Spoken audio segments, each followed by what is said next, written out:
Halo adik-adik semua, jumpa lagi di acara Ayo Bergembira.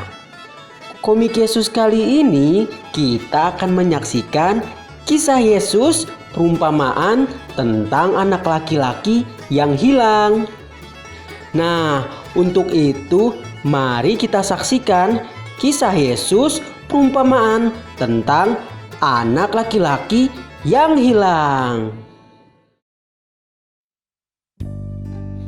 Suatu hari, Yesus bercerita tentang seorang anak laki-laki yang lari dari rumah. Kata Yesus, adalah seorang anak laki-laki yang tidak mau tinggal di rumah. Rumahnya bagus, tetapi ia tidak mau menjadi anak yang baik. Jadi, suatu hari anak itu meminta uang dari ayahnya. Lalu ia pergi ke sebuah negeri yang jauh.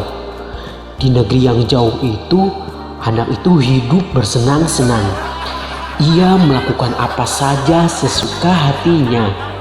Tiap hari kerjanya hanya bersenang-senang sepanjang hari. Ia menghambur-hamburkan uangnya untuk membeli apa saja sesuka hatinya. Tetapi setelah beberapa lama, semua uangnya habis. Lalu anak itu tidak tahu harus berbuat apa.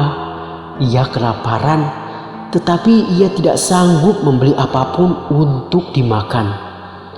Ia hanya mengenakan pakaian compang-camping dan sepatu lusuh.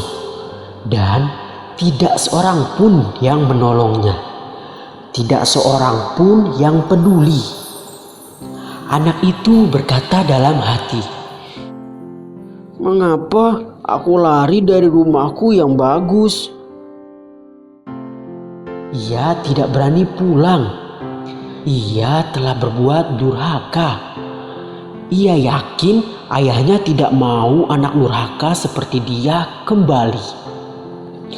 Lalu suatu hari ia duduk merenung.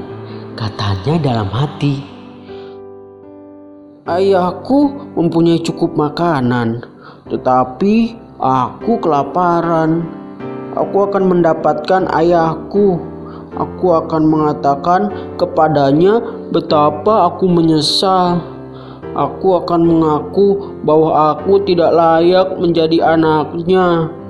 Lalu aku akan memohon agar diberi pekerjaan. Aku akan menjadi hambanya." Lalu anak itu pulang. Perjalanan jauh sekali. Dan anak itu takut. Mungkin ayahnya akan marah dan akan mengusirnya. Nun di negeri asalnya, sang ayah memikirkan anaknya itu setiap hari. Ia mengasihi anaknya. Ia ingin anaknya pulang. Dan setiap hari ia menengok ke jalan untuk melihat kalau anak itu datang. Dan akhirnya suatu hari sang ayah menengok ke jalan dan melihatnya. Lalu sang ayah berlari menyongsong anak itu. Ia memeluk anak itu dan menciumnya. Ia begitu bahagia sehingga ia menangis. Anak itu juga menangis. Katanya, "Ya ayah, aku tidak layak untuk menjadi anakmu. Biarlah aku jadi hambamu. Aku akan bekerja padamu." Sang ayah berkata, Tidak, engkau adalah anakku. Aku begitu gembira karena engkau pulang kembali." Lalu Yesus menambahkan, "Bapa kita di surga juga gembira bila seorang berdosa kembali kepadanya." Nah, demikian kisah Yesus episode perumpamaan tentang anak laki-laki yang hilang. Dan jangan lupa adik-adik untuk mensubscribe, share, komen, dan like channel Hidup TV. Jangan lupa juga ya, sebarkan kepada teman-teman kalian tentang berita kebaikan ini. Dadah!